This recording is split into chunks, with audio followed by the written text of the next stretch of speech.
नमस्कार, good morning, सुप्रभात। ओम श्री ब्रह्मानंदाय नमः। ओम श्री केशवानंदाय नमः। स्वागत है आप सभी लोगों का मॉर्निंग सेशन भारत के संविधान पर। और आज हम लोग चर्चा करेंगे आर्टिकल 323 से आगे, और खास करके आज हमारी चर्चा में रहेंगे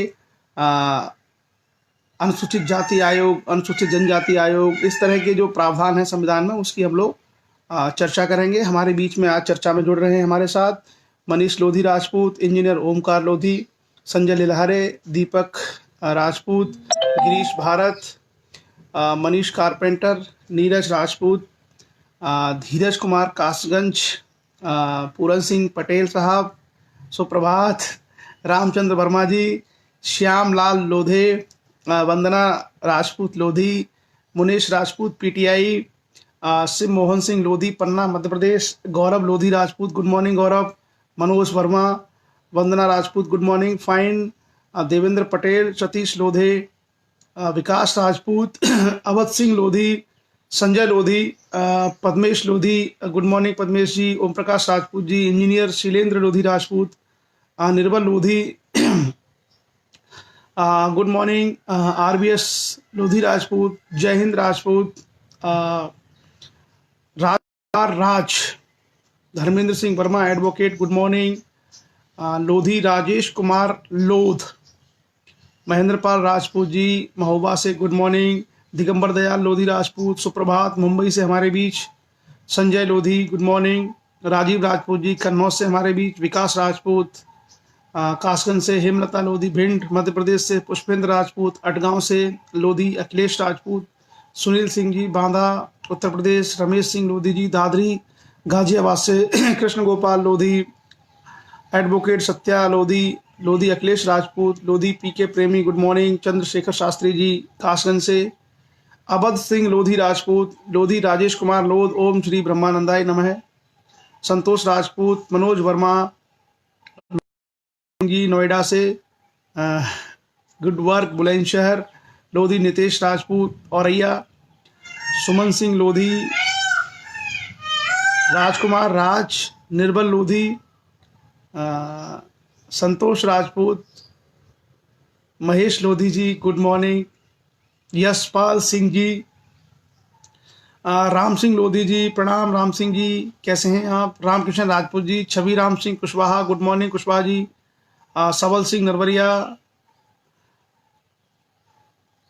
श्यामलाल लोधा, जीतू राजपूत, अमर सिंह जी, अनार सिंह वर्मा जी, सत्यपाल सिंह राजपूत, दिनेश श्वेता सिंह, इंजीनियर ओमकार लोधी राजपूत, महेश लोधी जी टीचर हैं करेरा मध्य प्रदेश से, संदीप लोधी, मान सिंह लोधी जी फरीदाबाद से, लोधी अरविंद राजपूत, पंकज चंकी रावत गुड मॉर्निंग, मंजू दयाल जी मुंबई से, मुकेश सिंह लोधी राजपूत, कृष्णा राजपूत, थान सिंह राजपूत, उदय सिंह लोधी, नीरज कुमार, अमर सिंह लोधी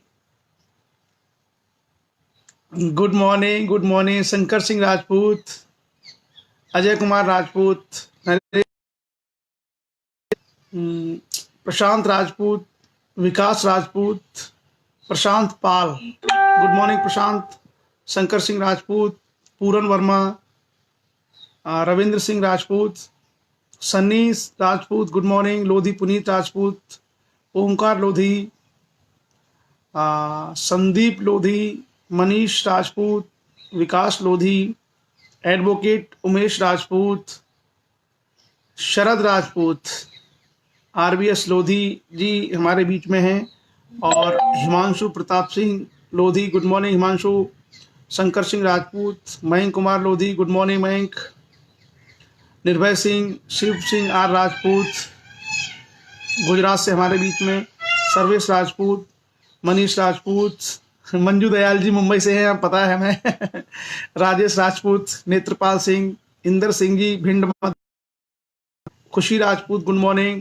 आकाश सिंह राजपूत, अजय सिंह पवार इंदौर से, Lodhi Digvijay Singh Jamsara Bhind, Dilip Rajput, Sanjay Rajput, Ravindra Singh Rajput good morning, doctor Somendra Kumar Lakshya के प्रांतीय अध्यक्ष उत्तर प्रदेश से, Aligarh, Monu Rajput Kasganj good morning, Rai Singh Mahour, Luvkush Verma, Harsh Singh Rajput good morning, Hari Singh, Santosh Kumar Rajput, Tulsiram Rajput, Neeraj Lodhi good morning, Shikha Tripathi very good morning, संतोष राजपूत, रूपल मस्करे, उषा राजपूत, मुकेश लोधी, राजकुमार, राहुल सिंह मंडेलिया, जयराम जी, ओम प्रकाश सिंगरौल,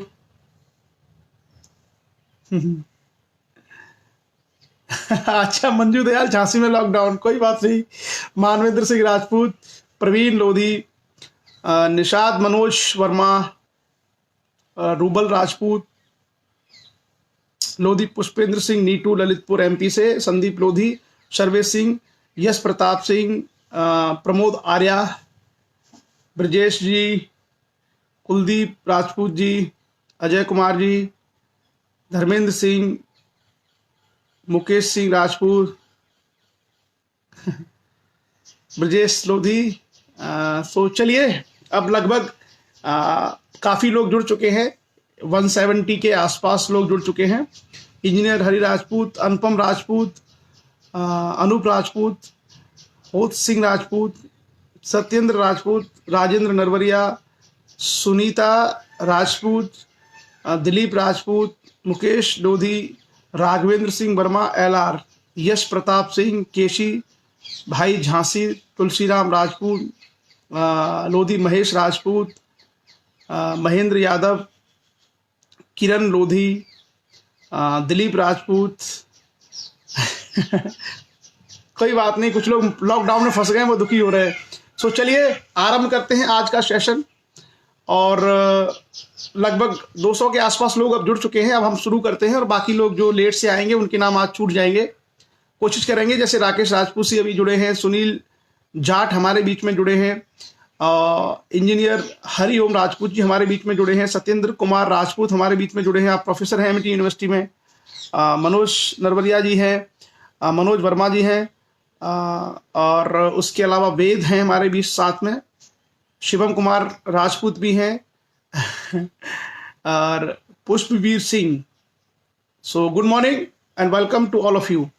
महेंद्र यादव गुड मॉर्निंग महेंद्र जी, अजय राजपूत लक्ष्य के एटा के जिलाध्यक्ष। So good morning to all of you, सबके लिए स्वागत, नमस्कार, सुप्रभात।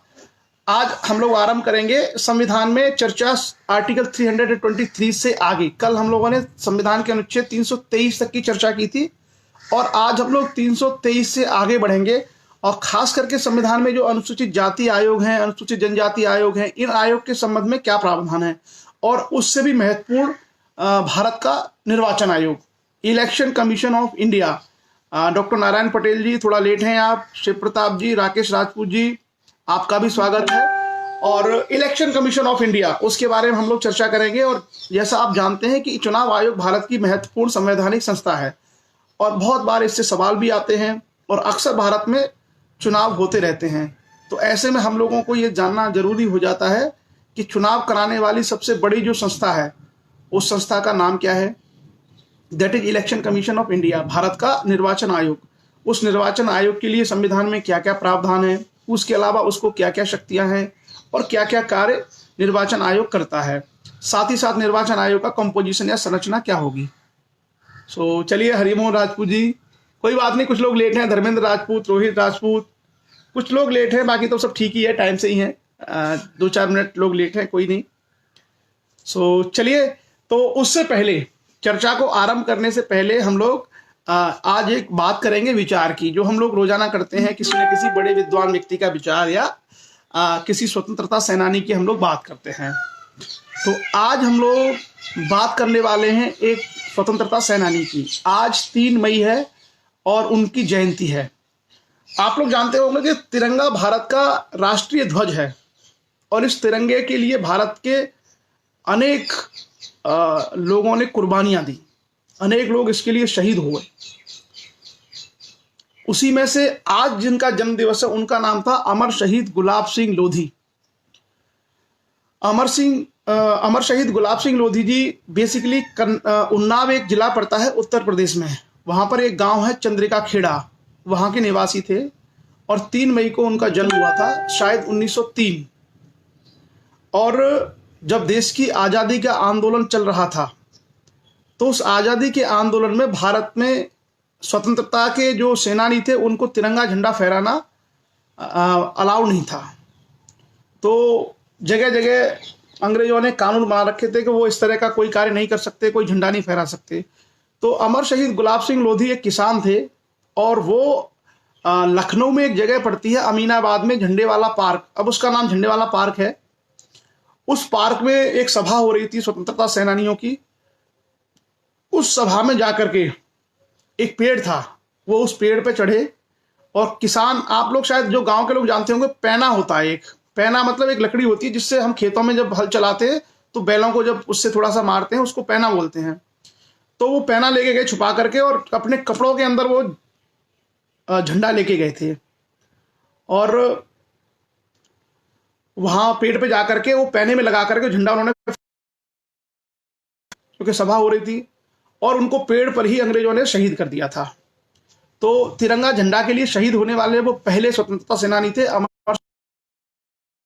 उनका जन्म दिवस है तो हम सभी लोग उन्हें कृतज्ञ श्रद्धांजलि देते हैं और उनको नमन करते हैं कि हमारे देश में ऐसे अमर शहीदों का, ऐसे वीरों का जन्म हुआ जिन्होंने इस देश के लिए, इस तिरंगे के लिए अपने प्राणों की आहुति दे दी।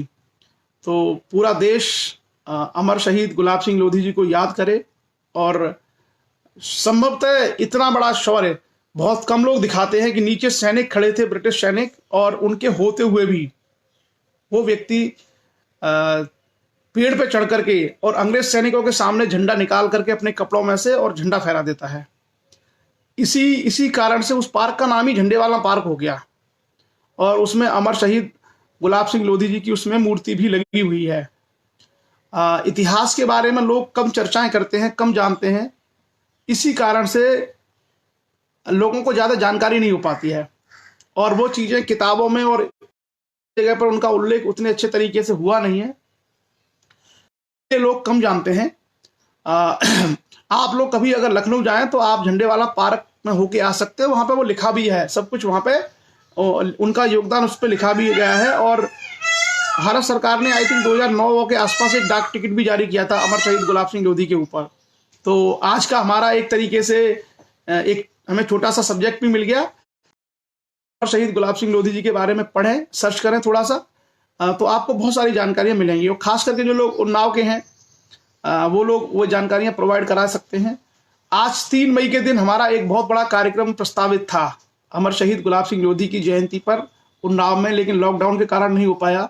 हम लोगों ने ये प्लान किया था कि एक राष्ट्रीय स्तर का बहुत बड़ा कार्यक्रम अमर शहीद गुलाब सिंह लोधी जी के लिए किया जाएगा ताकि पूरा देश उस वीर को जाने जिसने पहली बार तिरंगा झंडा।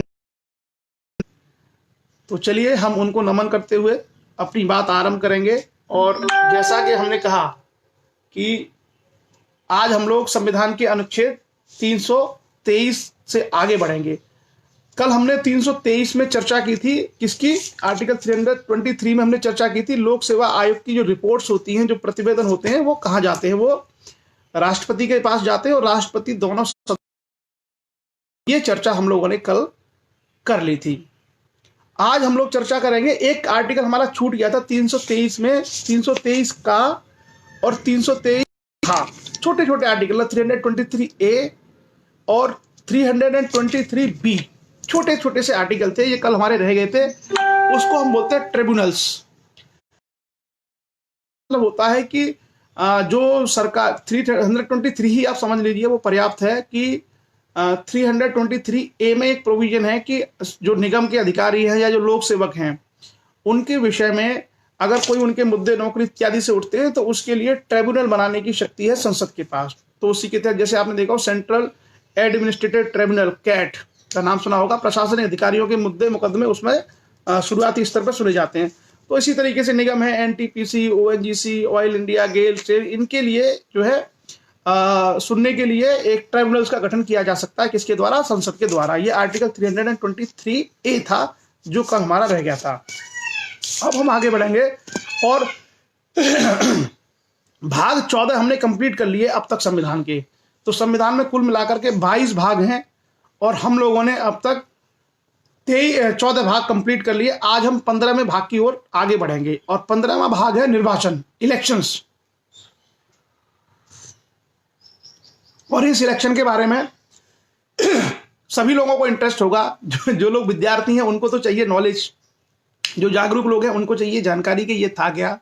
और कई सारे हमारे लोग ऐसे भी हुए हैं जिनको चुनाव लड़ना होगा, तो जो जिनको पॉलिटिक्स में इंटरेस्ट है उनको भी चाहिए कि भाई क्या होता है ये। तो आज हम उसी इलेक्शन कमीशन की बात करेंगे कि निर्वाचन के संबंध में भारत के संविधान में क्या क्या प्रावधान है। आज दिल्ली में बारिश हो रही है सुबह से और बाहर काफ़ी बादल जैसा मौसम है, रुक रुक के बारिश भी हो रही है, इसलिए मैं खुले में नहीं ले रहा हूँ सेशन। सो आर्टिकल 324 से इसकी शुरुआत होती है, संविधान के अनुच्छेद 323 से। किसके बारे में? निर्वाचन के बारे में। और 324 और आर्टिकल 324 काफ़ी बड़ा है, इसी में एक ही आर्टिकल में बहुत सारे प्रोविजन हैं। तो जो मुख्य प्रावधान हैं वो तो आप लोग याद कर लीजिए और बाकी को आप समझ लीजिए, कंपटीशन इत्यादि में काफ़ी काम आएंगे और हो सकता है आपको वैसे भी इनकी जानकारी होनी चाहिए। तो सबसे पहले हम शुरू करते हैं आज की कथा, अमृत कथा संविधान की। भाग 15, विषय हमारा है निर्वाचन, इलेक्शन। और सबसे पहला जो आर्टिकल है 324। मुझे लगता नहीं है कि आवाज़ में कोई दिक्कत होगी। अगर आपको किसी को भी आवाज़ में दिक्कत हो रही है तो बताइए, वैसे मुझे नहीं लगता कि कोई दिक्कत होगी।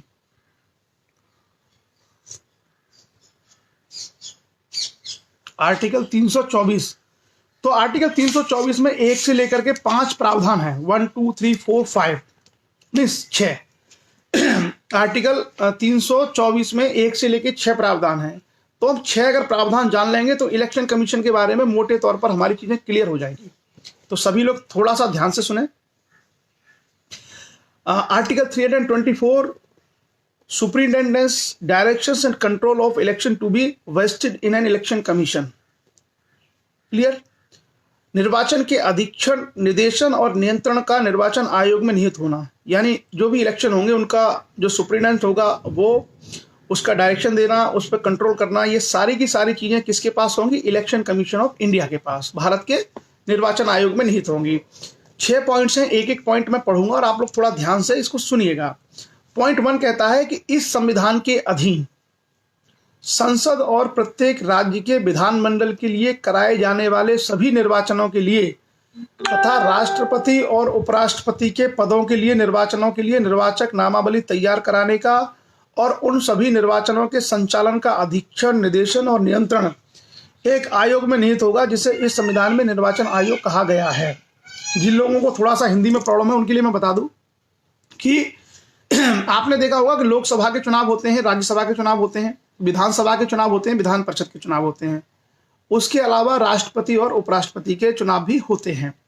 तो राष्ट्रपति, उपराष्ट्रपति से लेकर के लोकसभा, राज्यसभा और विधानसभा, विधान परिषद तक के जो भी चुनाव होंगे, इन सारे चुनावों को कंडक्ट कराना, निर्वाचक नामावलियों को तैयार करवाना, उनका डायरेक्शन करना, उनको सबको देखना, सुपरविजन करना, ये जो सारे काम करने की जिम्मेदारी होगी वो भारत के चुनाव आयोग यानी इलेक्शन कमीशन ऑफ इंडिया की होगी। क्लियर? तो आर्टिकल 324 एक ये कहता है कि ये सारी की सारी जो शक्तियां किसमें होंगी? भारत के निर्वाचन आयोग में निहित होंगी। आगे आता है 324 का 2। आर्टिकल 324(2) ये कहता है कि निर्वाचन आयोग मुख्य निर्वाचन आयुक्त और उतने अन्य निर्वाचन आयुक्तों से यदि कोई हो जितने राष्ट्रपति समय समय पर नियत करे मिलकर बनेगा तथा मुख्य निर्वाचन आयुक्त और अन्य निर्वाचन आयुक्तों की नियुक्ति संसद द्वारा इस निमित्त बनाई गई विधि के उपबंधों के अधीन रहते हुए राष्ट्रपति के द्वारा की जाएगी। तो जो इलेक्शन कमीशन ऑफ इंडिया है या जो चुनाव आयोग है उसमें एक तो मुख्य चुनाव आयुक्त होगा और उसके अलावा जितने राष्ट्रपति को लगे कि उतने और होने चाहिए। वर्तमान में 3+1 का स्कोप है। एक मुख्य है जो मुख्य चुनाव आयुक्त और बाकी 3 उनके अन्य हैं। तो राष्ट्रपति समय समय पर करेगा कि कितने लोग उसमें रहने चाहिए और संसद उसके लिए विधि बनाएगी कि इसमें सुधार या उसमें और ज्यादा लोग आने चाहिए या कम होने चाहिए। ये पूरा का पूरा किसका पार्ट है? संसद का। उसके बाद ये सिंपल से प्रावधान है, अगर आप लोग थोड़ा सा शांति के साथ कॉन्सेंट्रेट होकर सुनते रहेंगे तो सारे क्लियर हो जाएंगे। उसके बाद आर्टिकल 324 में ही एक और प्रावधान है 3, वो ये कहता है कि जब कोई अन्य निर्वाचन आयुक्त इस प्रकार नियुक्त किया जाता है तब मुख्य निर्वाचन आयुक्त आयोग के अध्यक्ष के रूप में कार्य करेगा। तो कभी भी कोई निर्वाचन आयुक्त अलग तरीके से नियुक्त किया जाता है तो जो मुख्य निर्वाचन आयुक्त होगा, चीफ इलेक्शन कमीशन, तो वो किसका काम करेगा? अध्यक्ष के रूप में कार्य करेगा किसी दूसरे के चयन के संबंध में। क्लियर? उसके बाद आता है आर्टिकल 324 का 4, 324 का 4। वो ये कहता है कि लोकसभा के और प्रत्येक राज्य की विधानसभा के, ध्यान रखिएगा, लोकसभा मतलब राज्यसभा नहीं, लोकसभा के और प्रत्येक राज्य की विधानसभा के प्रत्येक साधारण निर्वाचन से पहले तथा विधान परिषद वाले प्रत्येक राज्य की विधान परिषद के लिए प्रथम साधारण निर्वाचन से पहले और उसके पश्चात द्विवर्षीय निर्वाचन से पहले राष्ट्रपति निर्वाचन आयोग से परामर्श करने के पश्चात खंड 1 द्वारा निर्वाचन आयोग को सौंपे गए कृत्यों के पालन में आयोग की सहायता के लिए उतने प्रादेशिक आयुक्तों को भी नियुक्त कर सकेगा जितने वह आवश्यक समझे। तो इसका मतलब यह है कि लोकसभा के जो चुनाव हैं, उसके अलावा राज्य की विधानसभा को चुनाव है और उसके बाद राज्य की विधान परिषद के चुनाव हैं।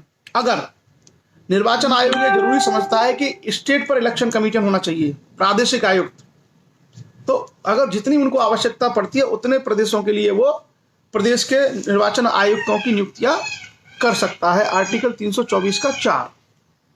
उसके बाद आगे बढ़ेंगे 5, 324 का 5। अभी हम आर्टिकल 324 ही चल रहे हैं और उसमें है संसद द्वारा बनाई गई किसी विधि के उपबंध के अधीन रहते हुए निर्वाचन आयुक्तों और प्रादेशिक आयुक्तों की सेवा और शर्तों और पदावधि ऐसी होगी जो राष्ट्रपति तय करेंगे। यानी जो भारत सरकार में चुनाव आयुक्त हैं वो प्लस प्रदेशों में जो आयुक्त बनते हैं, election commission, state election commissioner, उनकी जो भी पदावधि और शर्तें होंगी वो कौन तय करेंगे? भारत के राष्ट्रपति। जैसा मैंने कहा कि राष्ट्रपति, अगर कहीं राष्ट्रपति की बात होगी तो वो संसद करती है, एक्चुअली प्रधानमंत्री और उनका कैबिनेट करता है जब भी राष्ट्रपति की बात होगी थी। परंतु मुख्य निर्वाचन आयुक्त को उसके पद से उसी रीति से उन्हीं आधारों पर हटाया जाता है जिस रीति से जिन आधारों पर उच्चतम न्यायालय के न्यायाधीश को हटाया जाता है, अन्यथा नहीं। और मुख्य निर्वाचन आयुक्त की सेवा की शर्तों में उसकी नियुक्ति के बाद कोई परिवर्तन नहीं होगा। तो कहने का मतलब यह है कि चीफ इलेक्शन कमीशन जो होता है, चीफ इलेक्शन कमिश्नर, मुख्य निर्वाचन आयुक्त, उसको वैसे ही उसके पद से हटाया जाएगा जैसे कि किसी उच्चतम न्यायालय के जज को हटाया जाता है। तो उच्चतम न्यायालय के जज को हटाने की प्रक्रिया हमने संविधान के आर्टिकल 124 में पढ़ी थी। कितना मुश्किल था हटाना, कि एक ही सत्र होगा लोकसभा राज्यसभा का, उस सत्र में संकल्प भी आएगा और 2/3 बहुमत से वो पारित हो जाएगा, तभी हटेगा जज। तो बहुत मुश्किल है जज को हटाना। इसी तरीके से चुनाव आयुक्त को हटाना भी बहुत कठिन प्रक्रिया है। लेकिन अन्य निर्वाचन आयुक्त या जो प्रदेश के आयुक्त हैं उनको मुख्य निर्वाचन आयुक्त की सिफारिश पर उनके पद से हटाया जाएगा। क्लियर? अब आता है आर्टिकल 324 का लास्ट 6 क्या कहता है? 324(6) जब निर्वाचन आयोग ऐसा अनुरोध करे तब राष्ट्रपति या किसी राज्य का राज्यपाल निर्वाचन आयोग के प्रादेशिक आयुक्त को उतने कर्मचारी वृंद उपलब्ध कराएगा जो उसके कार्यों के लिए आवश्यक हों। तो जो इलेक्शन कमीशन है वो राष्ट्रपति के माध्यम से या राज्यपाल के माध्यम से उसकी ऑफिस को चलाने के लिए जितने एम्प्लॉय चाहिए उसके लिए वो एक तरीके से सिफारिश कर सकेगा कि इतने लोगों को होना चाहिए ताकि ये कार्यों का संचालन आसानी से हो सके। क्लियर? तो आर्टिकल 324 में ही सारे प्रावधान आ गए। जो मैक्सिमम प्रोविजन है वो आपके आर्टिकल 324 में आ गए। आगे जो प्रोविजन हम देखेंगे वो छोटे छोटे हैं, लेकिन 324 बहुत ही महत्वपूर्ण है।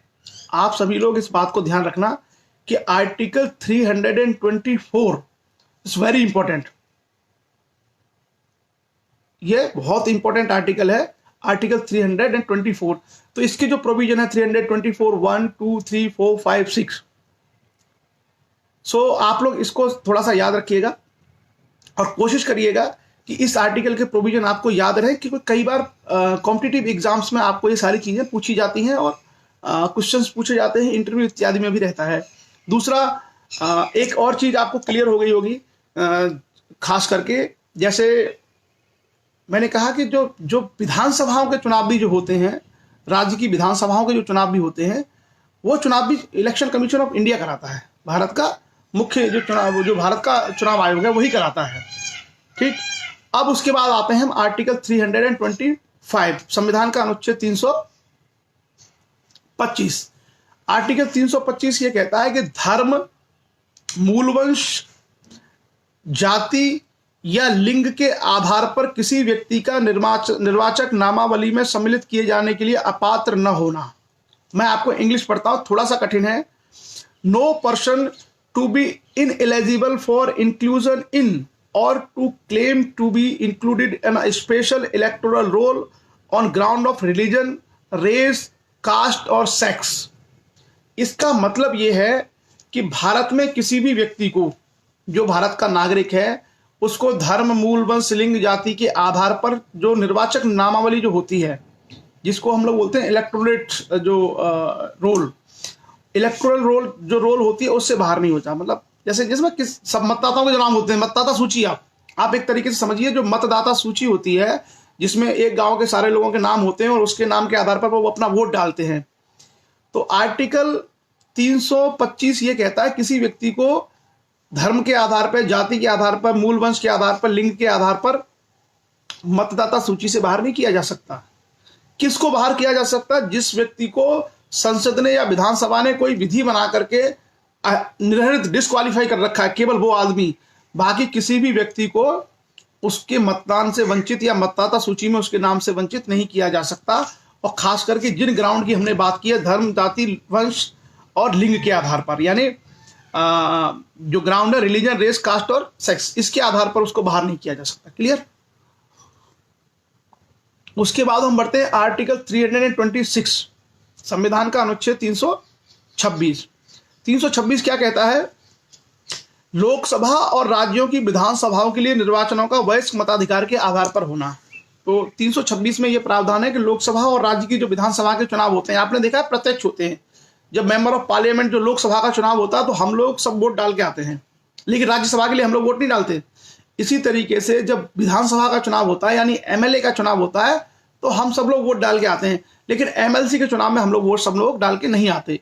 तो लोकसभा और विधानसभाओं के जो चुनाव होंगे उसके लिए वोट डालने का अधिकार किसको? वयस्क मताधिकार। वयस्क मताधिकार का मतलब है जिस भी आदमी की उम्र 18 साल से ऊपर है, चाहे पुरुष है चाहे महिला है, और उसका नाम अगर मतदाता सूची में है तो वो वोट डाल सकता है और उसको मत देने का अधिकार है। तो इसी को बोलते हैं वयस्क मताधिकार। ये दुनिया में बहुत कम देशों में है।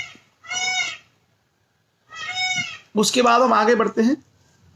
आगे आता है आर्टिकल 327, संविधान का अनुच्छेद 327। क्या कहता है? विधानमंडलों के लिए निर्वाचनों के संबंध में उत्पन्न करने की संसद की शक्ति। तो जो भी विधानमंडल हैं, किसी भी राज्य में विधानसभा हो सकती है, विधान परिषद हो सकती है, उनके संबंध में अगर कोई भी प्रावधान करना है, कोई भी प्रोविजन करना है, कोई भी उपबंध करना है, तो वो सारे उपबंध करने की शक्ति किसके पास है? भारत की संसद के पास है। आपने देखा होगा जितनी हमने चर्चाएं की हैं, कहीं भी अगर हमें कोई कंफ्यूजन होता है तो हमें अक्सर यही उत्तर मिलता है कि इसकी शक्ति जो है संसद के पास होगी। तो भारत में संसद सबसे शक्तिशाली संस्था है। अगर कोई आपसे ये सवाल कभी पूछता है कि सबसे शक्तिशाली संस्था क्या है भारत में, तो दैट इज पार्लियामेंट, संसद। उसके बाद हम आगे बढ़ते हैं आर्टिकल 328, संविधान का अनुच्छेद 328। अगर किसी को भी हिंदी में दिक्कत हो तो बता देना, ताकि मैं समय समय पर इंग्लिश में भी उसको बताता रहूंगा।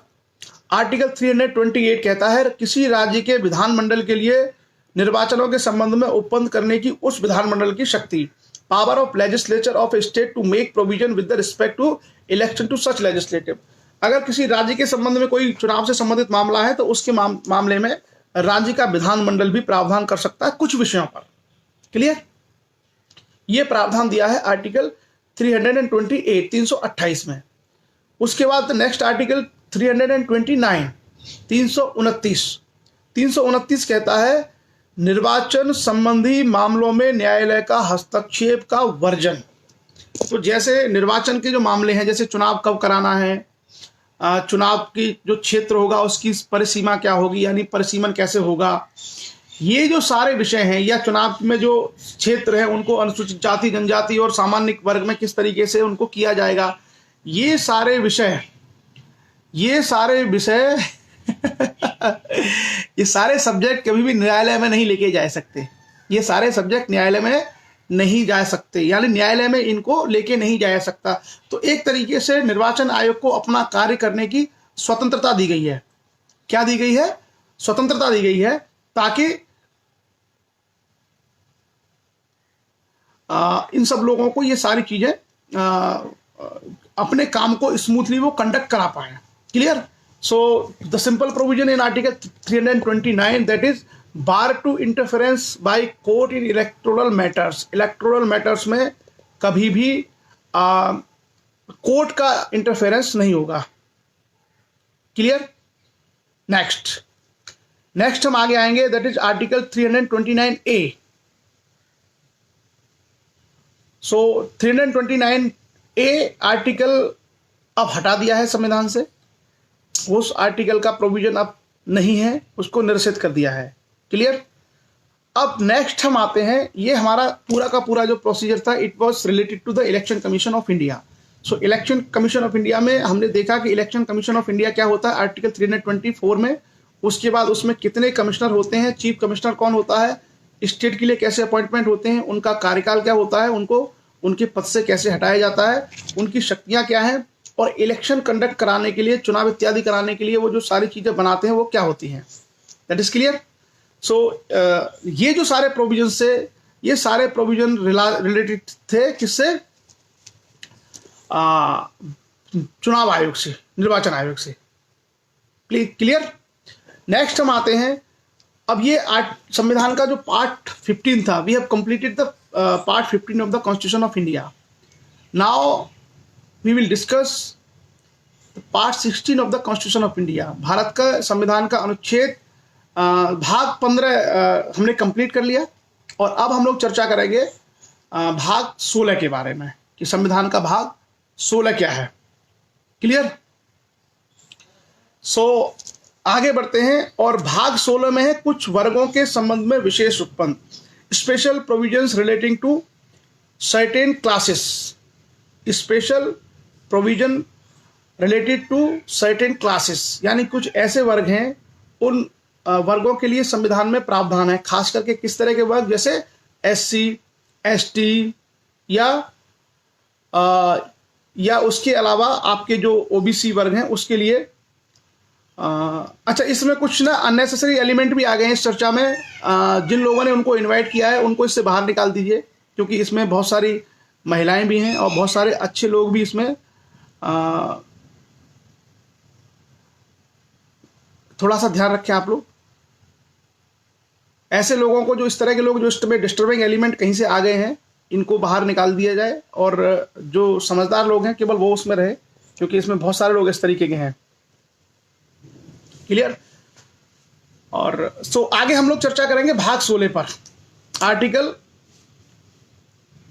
16 वो भाग 16 पार्ट 16 संविधान का भाग 16 क्या है कि जो special provision related to the certain classes. Clear? और उसमें हम लोग देखेंगे कि अनुसूचित जाति, अनुसूचित जनजाति और OBC के लिए क्या क्या प्रावधान है, उसकी हम लोग चर्चा करेंगे। That is clear? आर्टिकल 329 तक हमने कंप्लीट किए, और उसके बाद हम लोग बात करेंगे आर्टिकल 330 की। ओके? सो आगे हम बढ़ते हैं आर्टिकल 330। अभी मैं क्योंकि सेशन ले रहा हूं, सेशन के बाद इनको ब्लॉक करता हूं, इनकी कंप्लेंट भी करता हूं, क्योंकि इनको नहीं पता कि मैं कमिश्नर हूं दिल्ली में। तो इस तरह की जो भाषा का प्रयोग कर रहे हैं, इनकी सबकी ID निकलवा के इन सब के खिलाफ मैं एक्शन लेता हूं, तब इनको मालूम पड़ेगा। जहां भी होंगे ये इंडिया में, अगर इंडिया से इनकी ID ऑपरेट हो रही है तो इनको नहीं पता कि मैं कमिश्नर हूं भारत सरकार में। इन सबको ढूंढा जाएगा कौन कौन लोग हैं ये जो इस तरह की चीजें इसमें लिख रहे हैं। क्लियर? सो आगे हम लोग चर्चा करेंगे आर्टिकल 330 के बारे में, और आर्टिकल 330 कहता है लोकसभा में अनुसूचित जातियों और जनजातियों के लिए स्थानों का आरक्षण। Clear? Reservation for seat for scheduled caste and scheduled tribes in the house of the people. Clear? Reservation of seats for scheduled caste and scheduled tribes in the house of the people. जो लोकसभा और जो राज्यसभा है, उन लोकसभा में अनुसूचित जातियों के लिए और जनजातियों के लिए, शेड्यूल्ड कास्ट और शेड्यूल्ड ट्राइब्स के लिए कितनी सीटें का आरक्षण होगा, उसके बारे में हम लोग चर्चा करेंगे। सबसे पहले आर्टिकल 330 का ए, शेड्यूल्ड कास्ट के लिए क्या प्रोविजन है। एक सेकंड, मैं जरा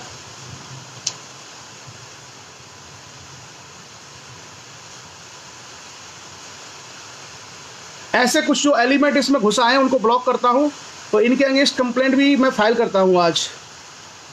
थोड़ा सा वेट कर लीजिए।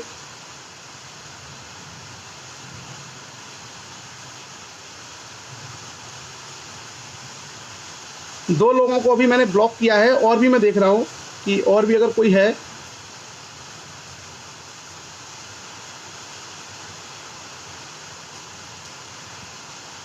चलिए, अगर कोई आगे आता है तो देखते हैं। बिल्कुल। सो एक्चुअली क्या है कि संविधान में ये प्रावधान है कि जो शेड्यूल्ड कास्ट और शेड्यूल्ड ट्राइब्स हैं, इनके लिए विशेष प्रोविज़न किया जाए। और पहले क्या था कि भारत में, अगर हम इतिहास में जाएं तो हिस्ट्री में आपने देखा होगा कि इन लोगों को बहुत ज़्यादा व्यवस्था में अवसर नहीं मिलता था। खास करके शेड्यूल्ड कास्ट और शेड्यूल्ड ट्राइब्स को पहले जो भारतीय राज्य व्यवस्था थी उसमें इन लोगों को राजा बनने का अवसर नहीं मिलता था। तो बाद में जब संविधान निर्माण हो रहा था और जो भारत में जो बुद्धिजीवी लोग थे, उन लोगों ने ये तय किया, खास करके डॉक्टर भीमराव अंबेडकर का जो आंदोलन था, उन सब के माध्यम से ये तय किया गया कि जो ऐसे उपेक्षित लोग हैं, वो ऐसे उपेक्षित लोग जिनको सदियों से न्याय नहीं मिला है, उनको हम लोग अलग से व्यवस्थाएं करें। तो संविधान में ये प्रावधान किया गया कि अनुसूचित जाति यानी शेड्यूल्ड कास्ट और अनुसूचित जनजाति शेड्यूल्ड ट्राइब्स के लिए स्पेशल सीटें आवंटित कर दें, ताकि वो लोग कम से कम संसद में पहुंच करके या विधानसभा में पहुंच करके अपनी बात कर सके, अपनी बात रख सके। क्लियर?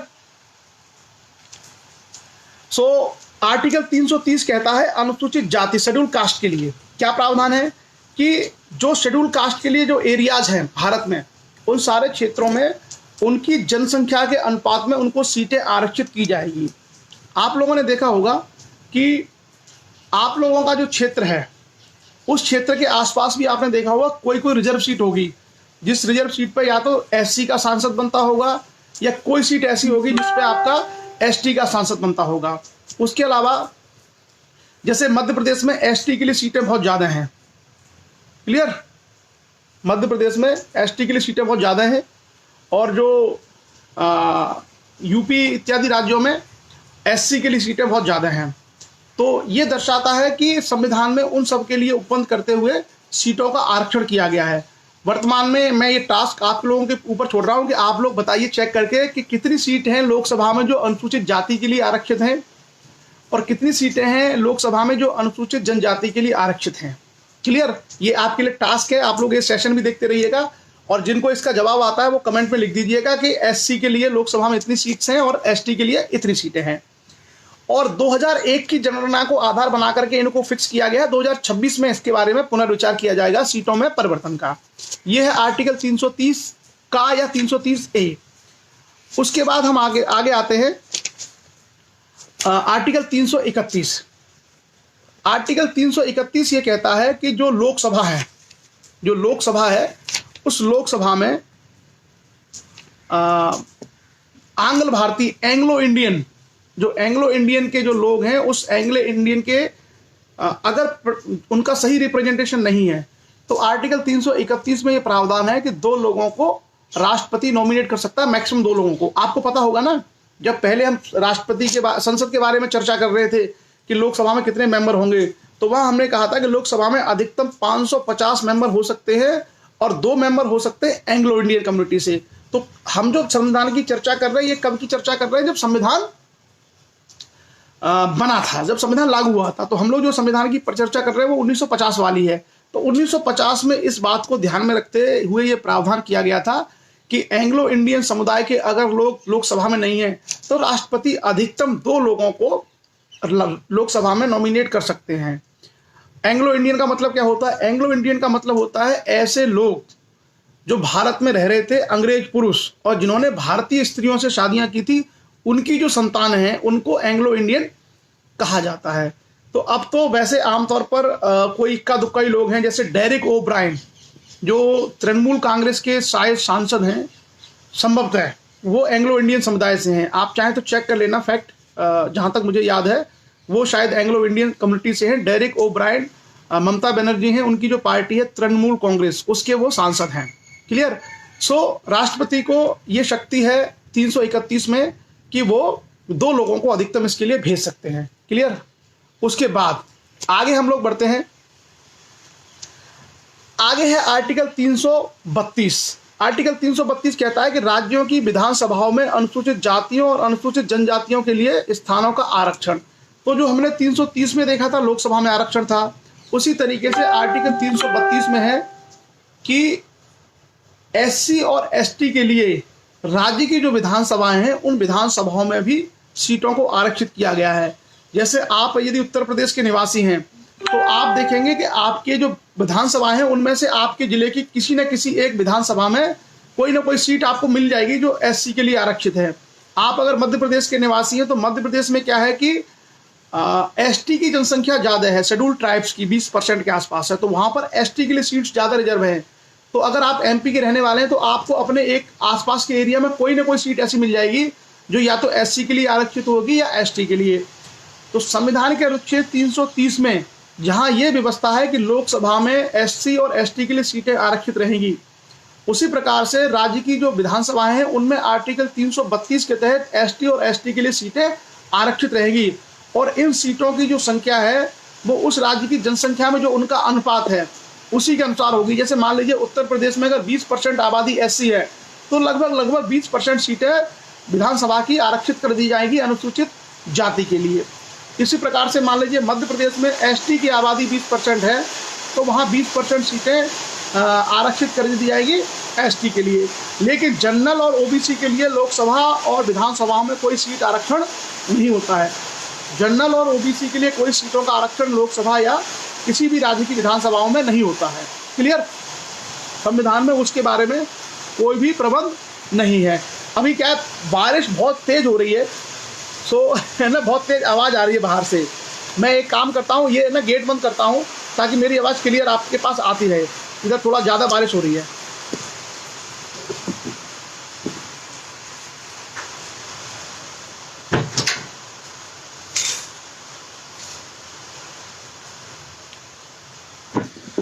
हाँ, सॉरी फॉर दिस इनकन्वीनियंस। सो हमने बात की आर्टिकल 332 की, 330 किया, 331 किया, 332 किया। आगे बढ़ते हैं आर्टिकल 333। और संविधान का अनुच्छेद 333 क्या कहता है कि राज्य की विधानसभाओं में आंग्ल भारतीय समुदाय का प्रतिनिधित्व, यानी जो एंग्लो इंडियन कम्युनिटी है उस एंग्लो इंडियन कम्युनिटी के लिए राज्य की विधानसभाओं में भी आरक्षण है। जो हमने लोकसभा में देखा था कि 2 सांसद एंग्लो इंडियन के राष्ट्रपति लोकसभा में नॉमिनेट कर सकते हैं, उसी तरीके से अगर किसी राज्य की विधानसभा में एंग्लो इंडियन कम्युनिटी के किसी व्यक्ति को मौका नहीं मिलता है तो मैक्सिमम एक आदमी को राज्यपाल विधायक नॉमिनेट कर सकते हैं, सिर्फ एक सीट। तो एक उसमें प्रावधान है, एक के लिए एंग्लो इंडियन का, और ये केवल वहीं पे लिया जाएगा जहां पर इसकी जनसंख्या हो, जहां पर वो लोग हों। जैसे यूपी है, अब यूपी में एंग्लो इंडियन शायद है ही नहीं तो वहां पर नॉमिनेट होते नहीं है। हो सकता है जैसे केरला हो, वेस्ट बंगाल हो, जहां पर अंग्रेज ज़्यादा रहते थे, तो वहां हो सकता है कि जैसे पांडिचेरी इत्यादि ऐसी जगह पर उसको नॉमिनेट कर सकते हैं। क्लियर? आगे हम बढ़ते, वो सेम प्रोविजन है। उसके बाद हम बढ़ते हैं आगे article 334, 334 reservation of seats and special representation to ceases after 70 years. तो जो स्थानों का आरक्षण लोकसभा और विधानसभाओं में किया गया है एससी और एसटी के लिए, इसको 10 साल बाद बढ़ा दिया जाता है। पहले ये प्रावधान था कि 60 वर्ष तक रहेंगे, अभी इसको बढ़ा करके 70 वर्ष कर दिया है। और इसका मतलब है कि 2020 तक ये आरक्षण रहेगा। 2020 के बाद ये आरक्षण संविधान के अनुसार से नहीं रहेगा, लेकिन क्योंकि ये ऐसा मुद्दा है कि कोई सरकार इसको टच नहीं करेगी, SC और ST की सीट्स के लिए, तो उसके लिए क्या होगा, नया एक अमेंडमेंट आएगा और इसको फिर अगले 10 साल के लिए बढ़ा दिया जाएगा। कोई भी सरकार जो है शायद ही इसको हटाने की पहल करे। तो क्लियर, आर्टिकल 334 ये कहता है कि जो लोकसभा में और जो राज्यों की विधानसभाओं में अनुसूचित जाति और जनजातियों के लिए जो सीट्स आरक्षित की गई है वो 10-10 साल आगे आगे बढ़ते रहती हैं। वो परमानेंट नहीं है, लेकिन प्रोविजन ऐसा नहीं है कि हमेशा ये सीट आरक्षित रहेंगी। और इसके अलावा आपने देखा होगा, लेकिन चुनाव आयोग एक काम करता रहता है, चुनाव आयोग एक काम ये करता रहता है कि वो सीटों को रोटेट करता रहता है, रोटेशन होता रहता है। आज ये वाली सीट आरक्षित है, 15 साल बाद हो सकता है उसको जनरल कर दिया जाए और कोई दूसरी सीट आरक्षित कर दी जाए। ये भी चर्चाएं, ये भी जो है प्रावधान होते रहते हैं टाइम टू टाइम। और आप लोगों ने देखा होगा कि आपके एरिया में कुछ सीटें ऐसी होंगी जो पहले कभी जनरल हुआ करती थी, आज आरक्षित हो गई हैं, या आप पहले कभी आरक्षित थी, आज आपकी सीट सामान्य हो गई है। तो ये चुनाव आयोग रोटेशन के आधार पर करता रहता है। क्लियर। हम अब आगे आते हैं आर्टिकल 335, संविधान का अनुच्छेद 335। संविधान का अनुच्छेद 335 क्या कहता है? सेवाओं और पदों के लिए अनुसूचित जाति और अनुसूचित जनजातियों के दावे। सेवाओं और पदों के लिए अनुसूचित जातियों और अनुसूचित जनजातियों के लिए दावे। Claims of schedule caste and schedule tribes to service and post.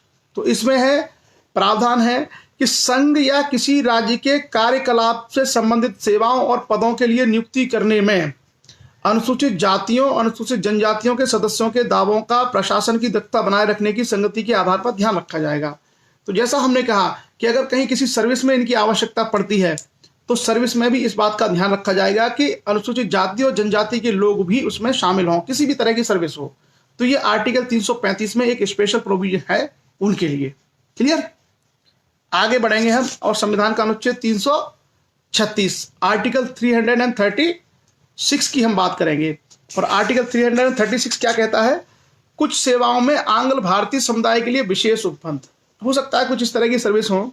तो ये संविधान लागू होने के समय हो रहा था। तो क्या क्या सेवाएं थी? जैसे डाक था, सीमा शुल्क, संघ की रेल सेवा। उस समय बहुत सारे लोग ऐसे थे जो अंग्रेज लोग काम करते थे इन सेवाओं में। भारत में जब देश आज़ाद हो रहा था तो बहुत सारे ब्रिटिशर्स भी थे। तो उसमें यह था कि आगे आने वाले कुछ समय में ये लोग बने रहें। ये प्रावधान कुछ समय के लिए था, धीरे धीरे ये खत्म हो गया। क्लियर। उसके बाद आता है article 337 special provision with respect to educational grants for the benefit of Anglo Indian community. तो जो आंग्ल भारतीय समुदाय है उसके लिए शिक्षा इत्यादि के लिए विशेष अनुदान दिया जाए, इसके संबंध में प्रावधान था 337 में। कोई बहुत इंपॉर्टेंट चीजें नहीं है। क्लियर। उसके बाद हम आते हैं आर्टिकल 338 पर। तो अब ये तो हमने चर्चा कर ली कि भाई लोकसभा में और विधानसभाओं में इनके लिए SC ST के लिए प्रावधान होंगे। और एंग्लो इंडियन को भी देखिए संविधान में अभी भी जगह मिली हुई है, उसको हटाया नहीं गया है। अब जब हम आगे देखते हैं तो आगे देखेंगे कि जो ये सारी सुविधाएं मिलेंगी इनको, SC ST को या OBC को, उस सुविधाओं के लिए कोई प्रावधान कैसे होंगे, मतलब कोई बॉडी होगी, कोई संस्था होगी जो इसके लिए कार्य करेगी। तो सबसे पहले आर्टिकल 338 आता है जिसमें है national commission for schedule castes, यानी जो अनुसूचित जातियां हैं उनके लिए एक आयोग होगा। जो अनुसूचित जातियां हैं, शेड्यूल कास्ट है, उनके लिए एक आयोग होगा, एक कमीशन होगा। क्या कमीशन होगा? कि अनुसूचित जातियों के लिए एक आयोग होगा जो राष्ट्रीय अनुसूचित जाति के आयोग के नाम से जाना जाएगा। There shall be an commission which be named as schedule commission of schedule tribes, schedule caste. Clear. अब इसमें क्या होगा? इसमें एक अध्यक्ष होगा और इसके मेंबर होंगे। और इसके अध्यक्ष और इसके मेंबर कौन बनाएगा? भारत का राष्ट्रपति उनको अपॉइंट करेगा। काम क्या होगा अनुसूचित जाति आयोग का? जैसे इस समय अनुसूचित जाति आयोग के अध्यक्ष हैं इटावा वाले लोग, जरा बताएं। जो लोग इटावा से इस चर्चा में हैं या इटावा के आसपास किसी जिले से हैं तो वो बताएं कि अनुसूचित जाति आयोग के अध्यक्ष का नाम क्या है। उनके मेंबर्स होंगे। उनके काम क्या होंगे? अनुसूचित जाति जो शेड्यूल्ड कास्ट है उसके तमाम मुद्दों को समझना, उस पर रिपोर्ट तैयार करना, और कोई ऐसा मामला, कोई केस अनुसूचित जाति के खिलाफ हो जाता है तो उस मामले में सम्मन करना, लोगों को बुलाना, सुनवाई करना, उनके लिए लाभकारी कल्याणकारी योजनाएं बनाना, सामाजिक विकास के लिए कार्य करना अनुसूचित जाति के लिए। ये जो सारे प्रावधान है ये अनुसूचित जाति आयोग करता है अनुसूचित जातियों के लिए। और ये कहां पर है? ये संविधान के आर्टिकल 338 में दे रखा है। आर्टिकल 338 में national commission for scheduled caste. तो कई बार ये क्वेश्चन भी आता रहता है क्योंकि ये संवैधानिक प्रावधान है ये कॉन्स्टिट्यूशनल प्रोविजन है, संविधान में इसका उल्लेख किया गया है। क्लियर। ओमवीर सिंह राज का क्वेश्चन है कि एसटी और एससी क्या है। बेसिकली शेड्यूल कास्ट और शेड्यूल ट्राइब्स भारत में रहने वाले वो समाज हैं जो सदियों से उपेक्षित रहे हैं, और भारत के राष्ट्रपति की तरफ से वो सूची जारी करके उनको नोटिफाई किया जाता है कि ये शेड्यूल कास्ट है, उनको शेड्यूल किया जाता है। शेड्यूल का मतलब होता है अनुसूची बनाना, और जो लोग ट्राइब्स में आते हैं उनका जो शेड्यूल बनता है उसको कहा जाता है शेड्यूल ट्राइब्स। तो शेड्यूल का मतलब अनुसूची। मानवेंद्र सिंह राजपूत जी ने सही जवाब दे दिया है कि जो राष्ट्रीय अनुसूचित जाति आयोग है उसके अध्यक्ष श्री रामशंकर कठेरिया जी हैं, डॉक्टर रामशंकर कठेरिया जी, जो इटावा से सांसद भी हैं। इसलिए मैंने पूछा कि इटावा के लोग जवाब दो। क्लियर। चलिए, तो जो राष्ट्रीय अनुसूचित जाति आयोग है उसका काम क्या है? अनुसूचित जाति के विभिन्न मसलों पर विचार विमर्श करना, उसकी समीक्षा करना, उस पर रिपोर्ट तैयार करना। अगर कोई अनुसूचित जाति के विरुद्ध कोई कहीं किसी ने कृत्य किया है तो उस व्यक्ति को सम्मान करना, बुलाना, ऐसे मामलों के लिए। तो कुल मिलाकर के अनुसूचित जाति के विकास के लिए संवैधानिक संस्था है।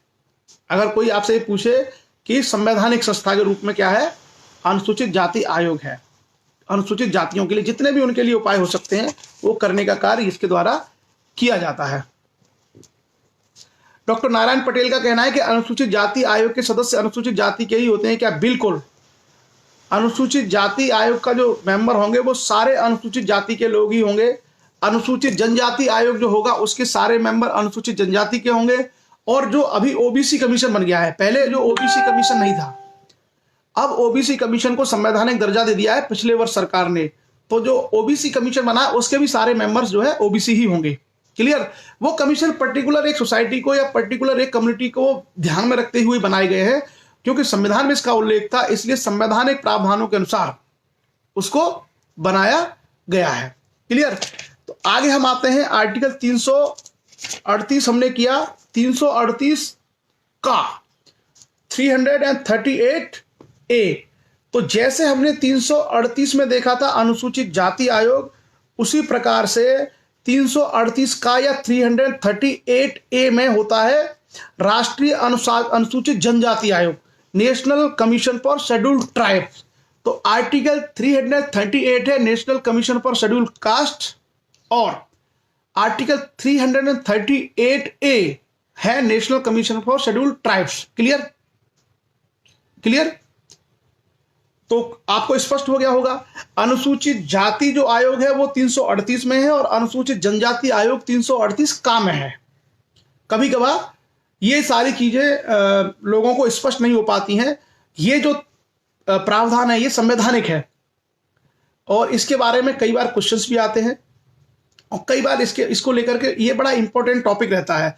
क्योंकि देखिए, संविधान में या कोई भी किताब जब हम पढ़ते हैं तो किसी भी किताब में हम उसके शुरुआती चीजें ज्यादा पढ़ते हैं। जैसे हमने कोई बुक पढ़ना आरंभ की तो स्टार्टिंग के पेज ज्यादा पढ़ते हैं। तो हर किसी को शुरुआती प्रावधान ज्यादा मालूम होते हैं कि भाई संविधान में शुरू में ये है, इतिहास में शुरू में ये है। लेकिन जैसे जैसे हम किताब को आगे पढ़ते चले जाते हैं तो अधिकांश लोग बोर हो जाते हैं, और लोग जो है कम ध्यान देते हैं। तो बाद के प्रावधान सबको पता नहीं होते, और बाद के प्रावधान ही सबसे ज्यादा आते हैं कभी कभी। जैसे अब मैंने कहा कि अनुसूचित जनजाति आयोग, national commission for scheduled tribes, तो उसके जो अध्यक्ष हैं वर्तमान में उनका नाम क्या है? लक्ष्य के जो राष्ट्रीय महामंत्री हैं पूरन सिंह पटेल साहब, उन्होंने बताया है कि राष्ट्रीय अनुसूचित जनजाति आयोग के जो राष्ट्रीय अध्यक्ष हैं वो श्री नंद कुमार जी हैं, और वो जनजाति से आते हैं, छत्तीसगढ़ के रहने वाले हैं। देखिए, एक आपको नॉलेज अपडेट हो गई। तो अब ये करेगा क्या आयोग?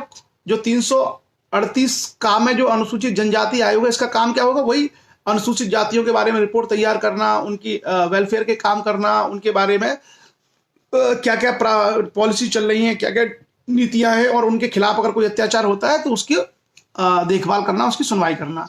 ये सारा का सारा काम किसके माध्यम से होता है? ये सारा कार्यक्रम जिस सारा होता है अनुसूचित जनजाति आयोग की तरफ से।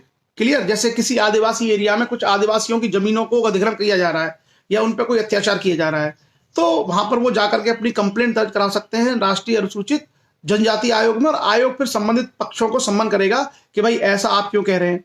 या किसी आदिवासी एरिया में पेयजल का संकट है या कुछ सड़कों की इत्यादि की दिक्कत है, तो ऐसे में भी वो जाकर के वहां पर आयोग उसका संज्ञान ले सकता है, क्योंकि वो संवैधानिक संस्था है। तो ये है आर्टिकल 338 ए।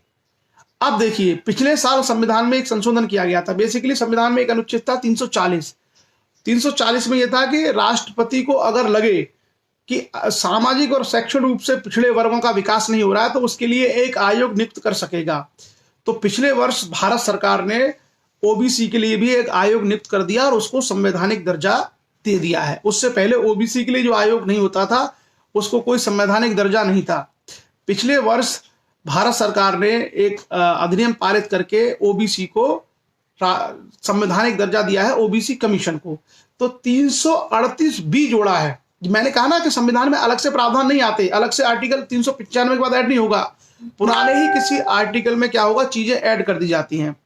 तो हम देखते हैं कि आर्टिकल 338 में एक आर्टिकल जोड़ा गया 338 बी। तो 338 एससी, 338 ए एसटी और 338 बी यानी 338 खा ओबीसी कमीशन। क्या जोड़ा गया? OBC commission, national commission for backward classes. और बैकवर्ड क्लासेस में कौन आते हैं? जो एजुकेशनली और सोशली बैकवर्ड हैं। तो एससी कमीशन एससी के लिए काम करेगा, ओबीसी कमीशन ओबीसी के लिए काम करेगा, एसटी कमीशन एसटी के लिए कार्य करेगा। अब मैं आपसे जानना चाहता हूं कि ओबीसी कमीशन के जो वर्तमान के चेयरमैन हैं उनका नाम क्या है, उनके बारे में भी आप बताएं तो थोड़ा लोग अपडेट हो जाएंगे। और इसी तरह देखिए, ये हमको हिमांशु प्रताप सिंह ने बताया है, भगवान लाल साहनी। भगवान लाल साहनी है, बिहार के रहने वाले, वो जो है ओबीसी कमीशन के क्या है, चेयरमैन है। क्लियर? ओबीसी कमीशन भाई अपनी रिपोर्ट सिफारिश सारी की सारी देगा। ठीक है, क्लियर? सो आर्टिकल 338 में 3 हो गए, 338 हो गया, 338 ए हो गया, 338 बी हो गया। आप लोग तीनों याद रखिए, 338 एससी, 338 एसटी और 338 बी ओबीसी। और ये ऐसा है क्योंकि इसको लेकर के हो सकता है कि किस क्वेश्चन पूछ लिए जाए, हो सकता है कई बार ये आ जाए और आते भी रहते हैं। अब अगर आपसे कभी पूछे कि OBC commission, SC commission, ST commission क्या कॉन्स्टिट्यूशनल है? बिल्कुल बिल्कुल, ये संवैधानिक है, ये संविधान में इनका प्रावधान है, संविधान में इनका उल्लेख है। क्लियर? आगे हम बढ़ते हैं और आगे हम चर्चा करते हैं आर्टिकल 339 संविधान का अनुच्छेद 339 क्या कहता है? 339 कहता है कि अनुसूचित क्षेत्रों के प्रशासन और अनुसूचित जनजातियों के कल्याण के बारे में संघ का नियंत्रण। तो जो भी शेड्यूल एरियाज होंगे, कुछ एरिया शेड्यूल एरियाज होंगे भारत में जो सरकार नोटिफाई करती है कि ये शेड्यूल एरियाज हैं, और दूसरा जो शेड्यूल ट्राइब्स हैं, इन ट्राइब्स के कल्याण के लिए सीधा काम कौन करेगा? भारत की संघ की सरकार। यानी कुछ ऐसे एरिया नोटिफाई कर दिए जाएंगे जिनको शेड्यूल एरियाज कहा जाएगा, वहां पर हर किसी की एंट्री नहीं हो सकती, और कुछ ऐसी ट्राइब्स भी होंगी जिनके कल्याण का कार्य सीधा सीधा कौन करेगा?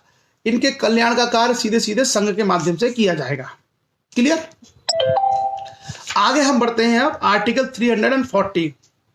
सो आर्टिकल 340 में क्या था कि पिछड़े वर्गों की दशाओं के अन्वेषण करने के लिए राष्ट्रपति एक आयोग की नियुक्ति करेगा। पहले प्रावधान ये था, संविधान के अनुच्छेद 340 में यह प्रावधान था कि अन्य पिछड़े वर्ग के कल्याण के लिए राष्ट्रपति एक आयोग नियुक्त करेगा। यह संविधान जब बना था तब था, अब तो आयोग बन गया। तो अब ये जो प्रावधान है 340 कोई बहुत उपयोगी नहीं रह गया, क्योंकि अब आर्टिकल 338 बी में ऑलरेडी ओबीसी कमीशन बना दिया है और उसको शक्तियां और अधिकार दे दिए गए हैं। क्लियर? सो 340 में खाली ये था कि बनाना है, लेकिन अब बन गया। बहुत दिन तक पेंडिंग में पड़ा रहा। आप सोचिए ये प्रावधान कब का है, संविधान बना और ये कब लागू हुआ? 2019 में। तो कितने साल लग गए? यानी ओबीसी कमीशन को संवैधानिक दर्जा देने में आप ये मान के चलिए कितने साल लग गए? 50 70 50 में संविधान लागू हुआ था, 50 साल वो, और बीसीए 79 ईयर्स 69 ईयर्स इसमें लगा करने में। क्लियर? आगे हम बढ़ते हैं और अब हम आते हैं आर्टिकल 341। आर्टिकल 341 क्या कहता है? आर्टिकल 341 कहता है अनुसूचित जातियां, शेड्यूल कास्ट क्या होंगी। अभी किसी ने क्वेश्चन पूछा था कि सर एससी और एसटी क्या होते हैं, एससी और एसटी क्या होते हैं और कैसे इनको डिसाइड किया जाता है। तो मैं आपको बता देता हूं कि संविधान में उसके लिए क्या प्रावधान है। आर्टिकल 341 कहता है शेड्यूल कास्ट के बारे में। क्या लिखा हुआ है?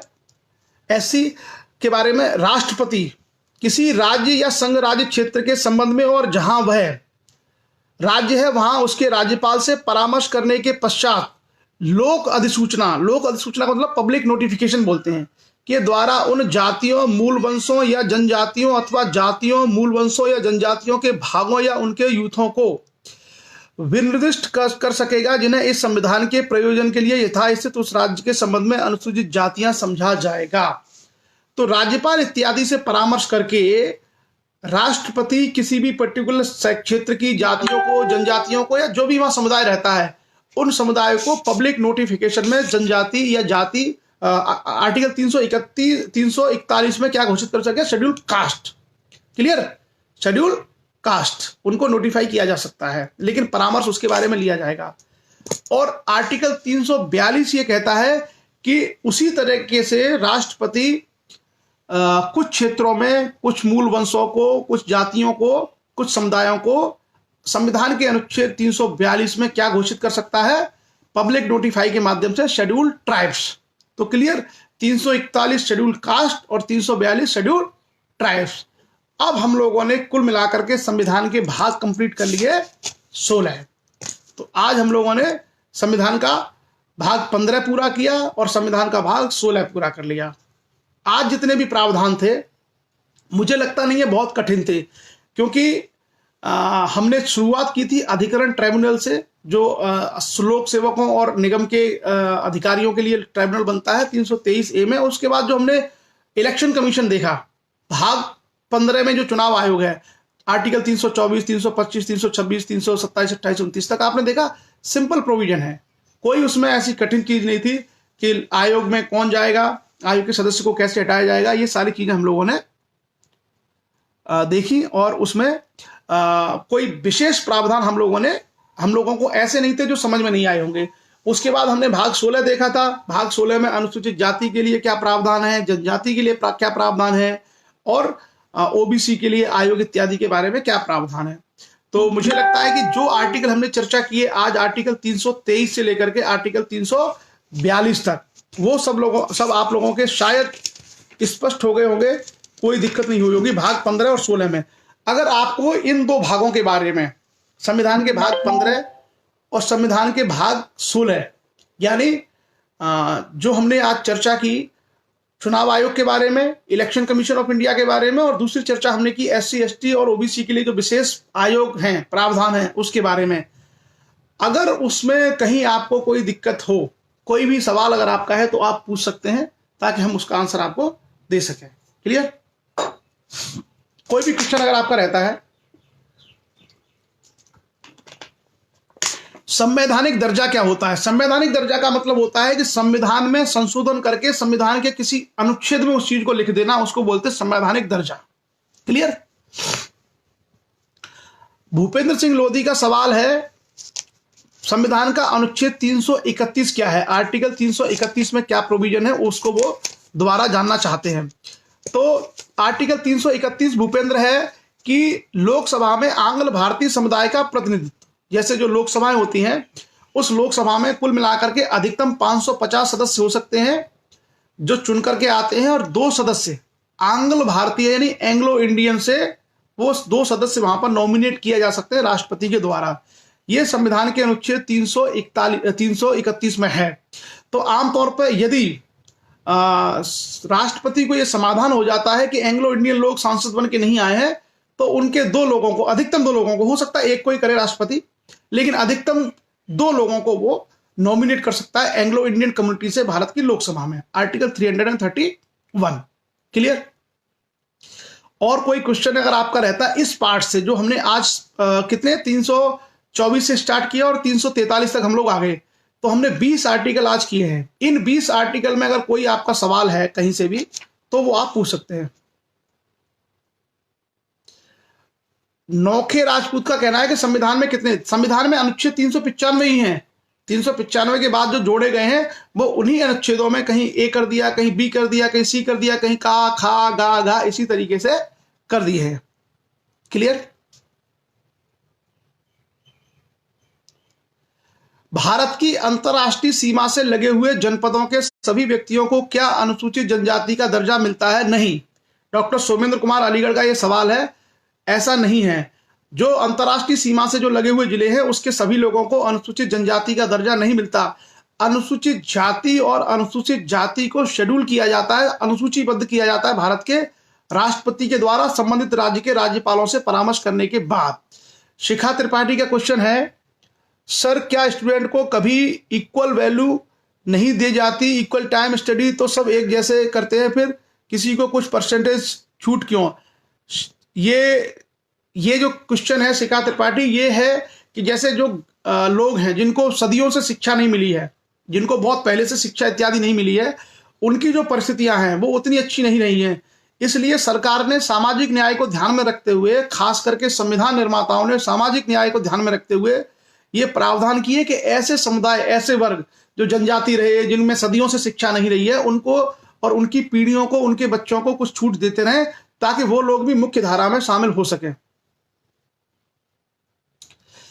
कृष्ण गोपाल लोधी का कहना है कि किसी भी आयोग में क्या पॉलिटिशियन हो सकता है? ऐसा अनिवार्य नहीं है। किसी भी आयोग में राजनीति का होना जरूरी नहीं है। उस आयोग में और भी लोगों को रखा जा सकता है, प्रशासनिक अधिकारियों को रखा जा सकता है, या जो गणमान्य जो लोग हैं, विद्वान जो लोग हैं, प्रोफेसर इत्यादि, उनको भी रखा जा सकता है। क्लियर?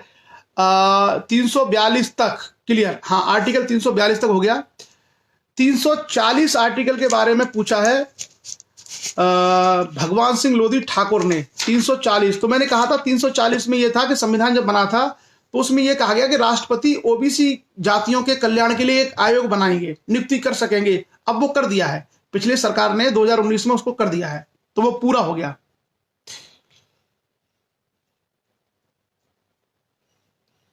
मानवेंद्र सिंह राजपूत का कहना है कि सर जी, जब केंद्र या राज्य में मंत्री परिषद का गठन होता है तो आरक्षण लागू होता है? नहीं, मंत्री परिषद में कोई आरक्षण लागू नहीं होता, लेकिन पर्टिकुलर समुदाय के जो मंत्री होते हैं वो उसी समुदाय से होते हैं। जैसे पिछड़ा वर्ग कल्याण मंत्री पिछड़े वर्ग से होगा, अनुसूचित जाति जनजाति के लिए जो मंत्री होगा वो उसी समुदाय से होगा। बाकी पार्लियामेंट में, मंत्री परिषद में कोई भी इस तरह का आरक्षण नहीं होता है। जिन लोगों ने चलो देखते हैं कौन लोग थे।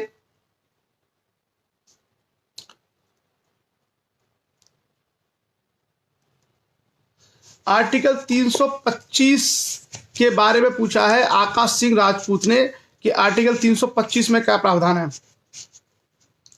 325 में बताता हूं आपको। आर्टिकल 325 कहता है कि जो व्यक्ति है, निर्वाचक नामावली जो होती है, निर्वाचक नामावली का मतलब वोटर लिस्ट में किसी व्यक्ति को धर्म, मूल, वंश, लिंग, जाति के आधार पर उसको बाहर नहीं किया जाएगा। जैसे मान लीजिए हमारे गांव में हिंदू भी हैं, मुस्लिम भी हैं, महिलाएं भी हैं, पुरुष भी हैं, तो उनमें से किसी व्यक्ति को वोटर लिस्ट से ऐसे बाहर नहीं किया जाएगा कि तुम इस गांव में रहते हो, तुम मुस्लिम हो, तुमको वोटर लिस्ट में नहीं रखा जाएगा, या तुम महिला हो, तुमको वोटर लिस्ट में नहीं रखा जाएगा। ऐसा नहीं कर सकते। वोटर लिस्ट बनाते समय किसी भी जाति, धर्म, लिंग या उसके आधार पर भेदभाव नहीं होगा। यह है आर्टिकल 325। उसके बाद है विधानसभा चुनाव के समय इलेक्शन कमीशन के चेयरमैन और उस समय के मुख्यमंत्री में किसके पास निर्णय लेने की जब चुनाव का समय होता है तो इलेक्शन कमीशन के पास पावर हो जाती है। चुनाव का जब समय आता है तो एक तरीके से सारी शक्तियां चुनाव आयोग के पास चली जाती हैं।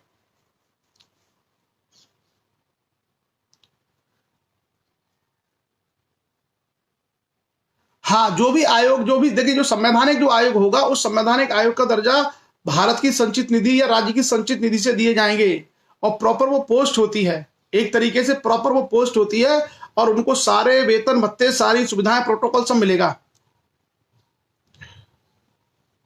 आयोग का जो अध्यक्ष होगा वो निश्चित रूप से उसका पद लाभ के पद के रूप में आएगा, क्योंकि उसको वेतन भत्ते इत्यादि सब मिलेंगे। तो इसलिए आपने देखा होगा जो व्यक्ति आयोग का अध्यक्ष होगा उसको मंत्री का दर्जा दिया जाएगा, लेकिन मंत्री नहीं बनाया जा सकता।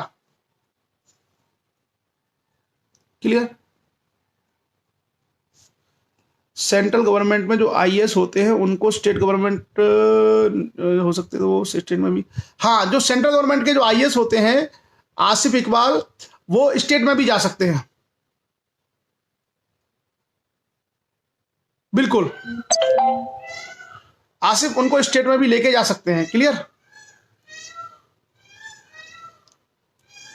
शिखा त्रिपाठी का सवाल है कि जो क्रिमिनल्स होते हैं उनको वोट नहीं देते। क्रिमिनल्स नहीं, उसमें क्या होता है कि कुछ लोगों को स्टेट द्वारा, सरकार के द्वारा एक तरीके से डिस्क्वालीफाई कर दिया जाता है कि आप इलेक्शन में वोट नहीं डाल सकते। तो ऐसे लोग जो डिस्क्वालीफाई कर दिए गए कानून बना करके, केवल उनको छोड़ करके बाकी सारे लोग वोट डाल सकते हैं, लेकिन कोई व्यक्ति अगर किसी केस में जेल में बंद है तो वो वोट डालने नहीं जा सकता।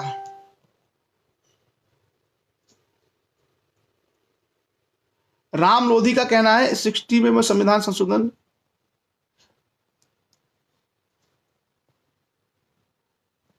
क्लियर।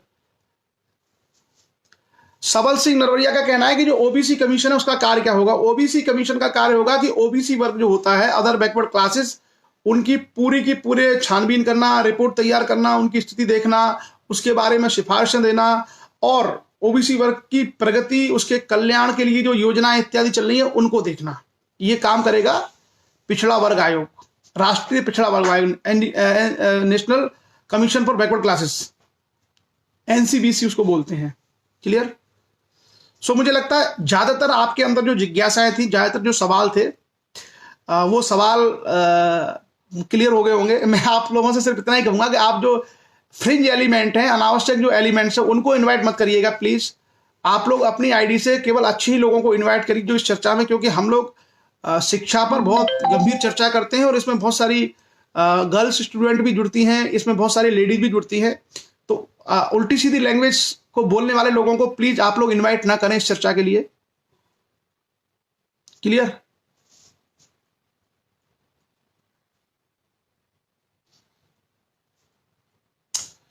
कोई और क्वेश्चन आपका? चलिए, तो आज के क्वेश्चन भी हो गए पूरे और सेशन भी पूरे हो गए। कल जो हमारा सेशन होगा वो राजभाषा के ऊपर होगा, ऑफिशियल लैंग्वेज। आपने हिंदी का नाम सुना होगा कि हिंदी भारत की ऑफिशियल लैंग्वेज है। तो कल हम संविधान के अनुच्छेद 343 से आगे पढ़ेंगे और उन 343 अनुच्छेद में राजभाषा के बारे में क्या प्रावधान, उसके बारे में चर्चा करेंगे। क्लियर। हाँ, जैसे राहुल ने बताया कि जैसे गैंगस्टर है, अब गैंगस्टर लगाया किसी पर, जिला बदर कर दिया है किसी को, तो ऐसे लोग वोट नहीं दे सकते क्योंकि उनको डिस्क्वालीफाई किया जा चुका है। योगेंद्र प्रताप का कहना है कि आरक्षण आर्थिक आधार पर होना चाहिए, न कि जाति के आधार पर। इस पर योगेंद्र हम कभी बात करेंगे डिटेल में।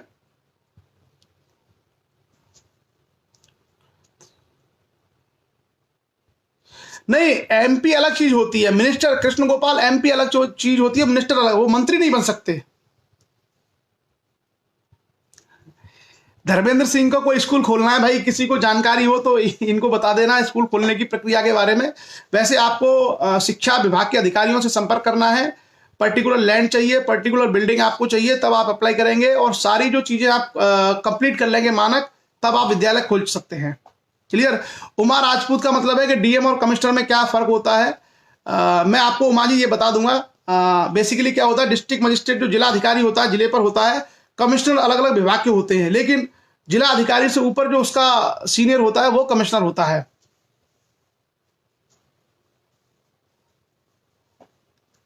तो धर्मेंद्र सिंह वर्मा को जिला बदर किया गया है, लेकिन ये लोग वोट देते हैं क्योंकि इनको डिस्क्वालीफाई नहीं किया है।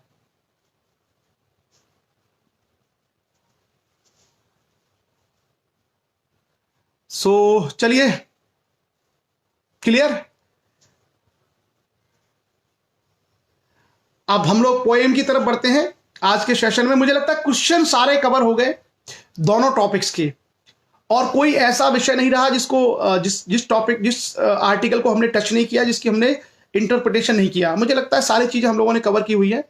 सो पोएम की तरफ बढ़ते हैं और देखते हैं आज किसका किसका जो है नसीब खुलता है। क्लियर। आंग्ल भारतीय समुदाय के प्रावधान पर मैंने बताया ना भूपेंद्र, 331 आर्टिकल में यह है कि भारत के राष्ट्रपति एंग्लो इंडियन कम्युनिटी के 2 लोगों को लोकसभा का सदस्य नॉमिनेट कर सकते हैं।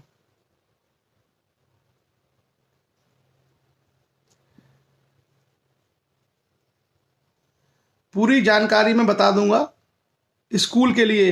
राकेश राजपूत जी से आप बात कर लीजिए, धर्मेंद्र जी आपको पूरी जानकारी दे देंगे।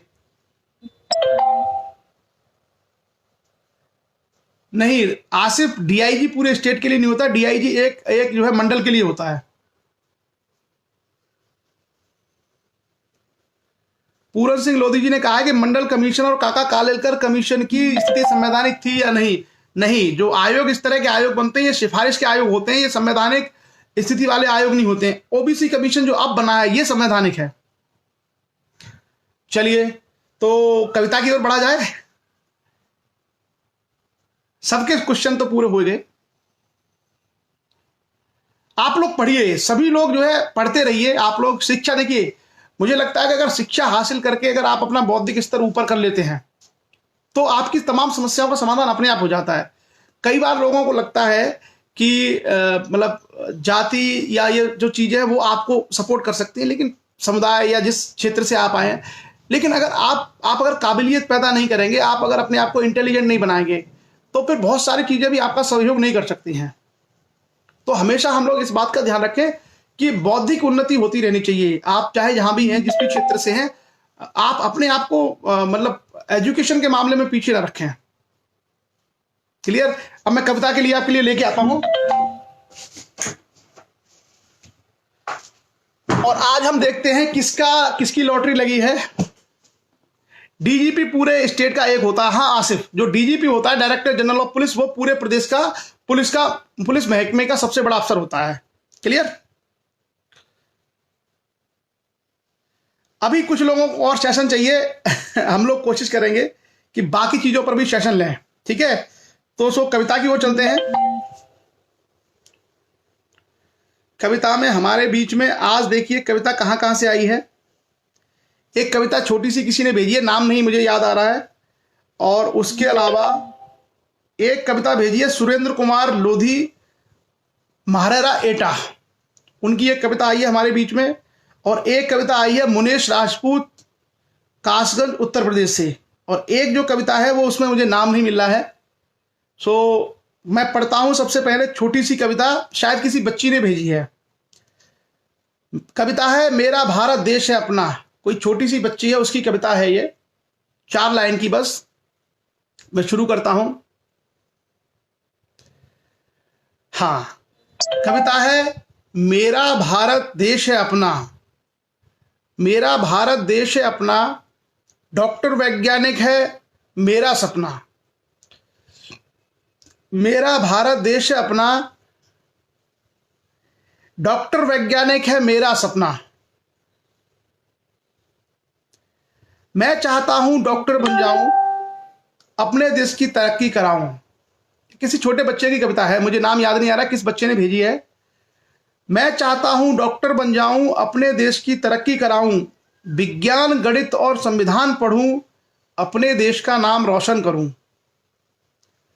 कोरोना ने सबक सिखाया, डॉक्टरों का महत्व समझाया, कोरोना ने सबक सिखाया, डॉक्टरों का महत्व समझाया, भारत है एक देश महान, सपना पूरा करना हमारा काम। सो ये जो कविता है, और ये कविता छोटी सी किसी बच्चे की कविता थी, वो हमने आपके बीच में रखी। और अब जो मैं कविता भेजने वाला हूं, सुरेंद्र कुमार लोधी जी ने कविता भेजी है। ये समाज सेवी हैं महारेरा एटा, और इन्होंने काफी अच्छी और बड़ी कविता भेजी है, और बहुत अच्छे शब्दों का इन्होंने प्रयोग किया है। ये कविता मुझे उम्मीद है आपको बहुत पसंद आएगी। सुरेंद्र कुमार लोधी जी महारेरा एटा से। कविता का शीर्षक है आ अब लौट चलें। कविता का शीर्षक है आ अब लौट चलें। सृष्टि के हैं सर्वश्रेष्ठ प्राणी, सृष्टि के हैं सर्वश्रेष्ठ प्राणी, तूने विनाश की क्यों ठानी।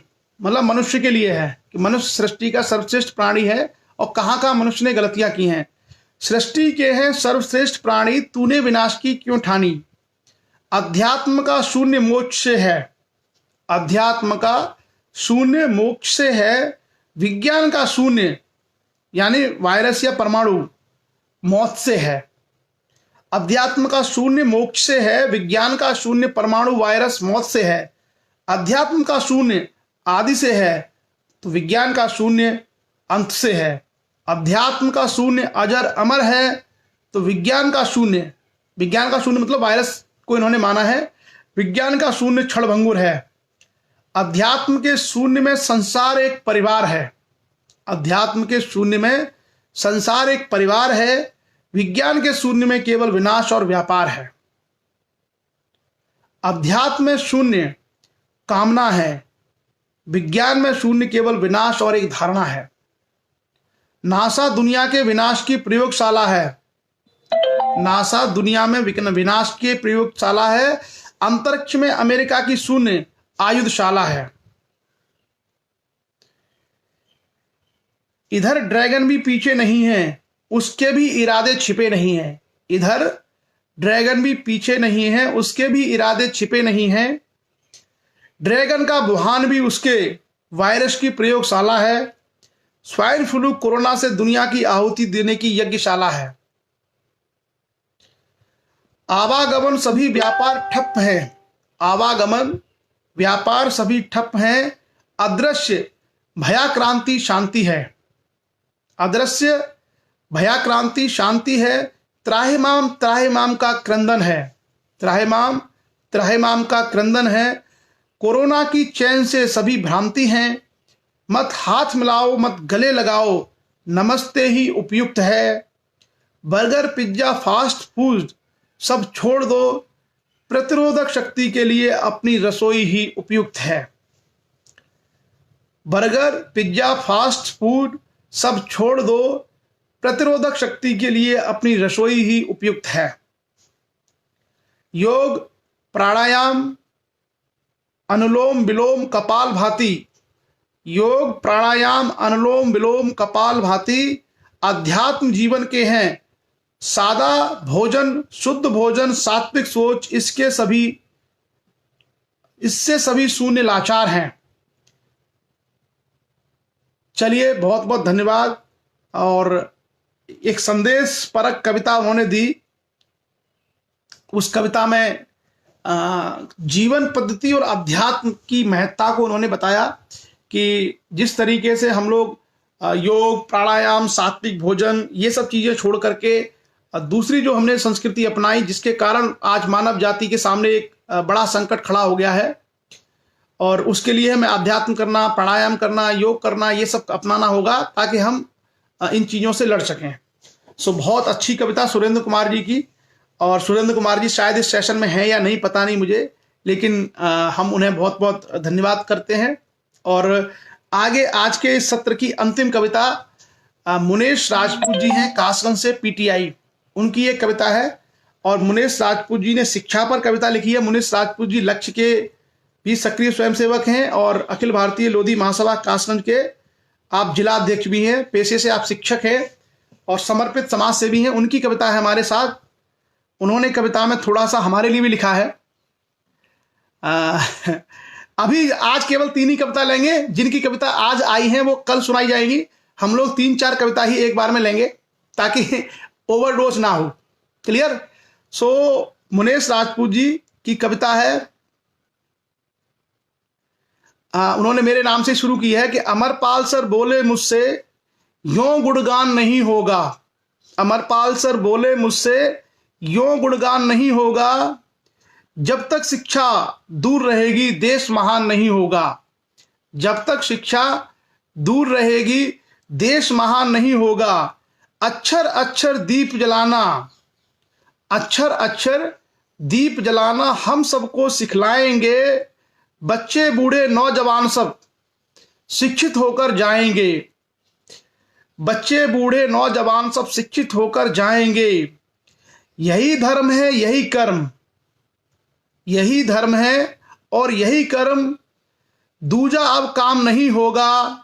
जब तक शिक्षा दूर रहेगी देश महान नहीं होगा। अमरपाल सर बोले मुझसे यूं गुणगान नहीं होगा। जब तक शिक्षा दूर रहेगी देश महान नहीं होगा। ज्ञानोदय की ज्योति जलाकर, ज्ञानोदय की ज्योति जलाकर उजियाला कर जाएंगे। ज्ञानोदय की ज्योति जलाकर उजियाला कर जाएंगे। आने वाली हर पीढ़ी को शिक्षित करके जाएंगे। आने वाली हर पीढ़ी को शिक्षित करके जाएंगे।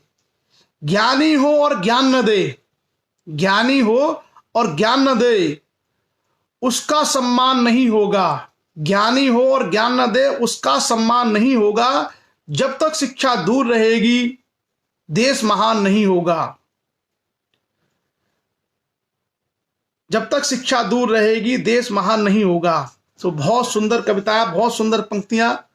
पीटीआई साहब, मुनीश राजपूत जी, आपको भी हमारी तरफ से बहुत बहुत धन्यवाद, और आप सभी लोगों का भी बहुत बहुत आभार कि पूरा सेशन आप लोगों ने संविधान के ऊपर, अमर शहीद गुलाब सिंह लोधी जी के ऊपर और कविताओं के ऊपर आपने सुना। सो पुनः thank you once again to all of you. और शाम को हम लोग चर्चा करेंगे इतिहास के ऊपर, और आज भारत में दिल्ली सल्तनत की स्थापना देखेंगे, मोहम्मद गौरी के आक्रमण, और उसके बाद कुतुबुद्दीन ऐबक। ये हमारे आज के विषय रहेंगे शाम को। तो आप सभी लोगों ने अपना महत्वपूर्ण समय दिया, और मेरे पास कई सारी कविताएं एक दिन में आ जाती है, 4-4, 5-5 आ जाती हैं, तो हम लोग 3 ही कविताएं पढ़ पाते हैं, कुछ लोगों की रह जाती है। तो जिनकी कविताओं का नंबर नहीं आ पाता, प्लीज आप दोबारा भी भेज दिया करिए, ताकि दोबारा जो है जब पलटते पलटते फिर से कहीं आपकी नंबर पे आ जाए। और लगातार आप भेजते रहिए। आयुष्मान लोधी की कविता है, वो रह गई, वो अंबेडकर साहब के ऊपर थी। आयुष्मान, तुम्हारी कविता हम सुनाएंगे, तुम्हारी कविता हमारे पास है, बड़ी कविता है। सो चलिए, आयुष्मान की कविता और सुनील सिंह जी की कविता, वो 2 रह गई हैं। अच्छा, इस बीच में लक्ष्य पन्ना की आज इकाई का गठन होने जा रहा है, जो वीडियो कॉन्फ्रेंसिंग के माध्यम से होगी। तो पन्ना मध्य प्रदेश के सभी लक्ष्य स्वयंसेवकों को मैं अग्रिम शुभकामनाएं प्रेषित करता हूं, और उम्मीद है कि बुंदेलखंड के ऐसे पिछड़े बीहड़ क्षेत्र में, टीकमगढ़, पन्ना, सागर, दमोह में भी आप सब लोग शिक्षा के लिए कार्य करते रहेंगे। और इसी तरीके से, जैसा कि मुनीश राजपूत जी ने कहा कि घर घर शिक्षा का दीप जलाएंगे, तो सभी लोग घर घर जाकर के शिक्षा का दीप जलाएंगे, और ऐसे पिछड़े क्षेत्रों में जहां पर सुविधाएं नहीं है, वहां पर जाकर के भी हम शिक्षा के कार्यक्रम, पुस्तक वितरण, मोटिवेशन, गाइडेंस, ये सारी चीजें अगर करेंगे, तो निश्चित रूप से आने वाले समय में सब लोग शिक्षा का महत्व भी समझेंगे, उससे जुड़ेंगे भी, और अपने बच्चों को शिक्षा के लिए प्रेरित भी करेंगे। तो आज के लिए मेरी तरफ से अब इतना ही, और आप सभी लोगों को पुनः बहुत बहुत बधाई और बहुत बहुत शुभकामनाएं अमर शहीद गुलाब सिंह लोधी की जयंती पर। और आज के इस सेशन में सहभागिता करने के लिए, अपना महत्वपूर्ण समय देने के लिए आप सभी लोगों का पुनः बहुत बहुत आभार। आज के लिए बस इतना ही। आप सभी का दिन शुभ हो। जय हिंद।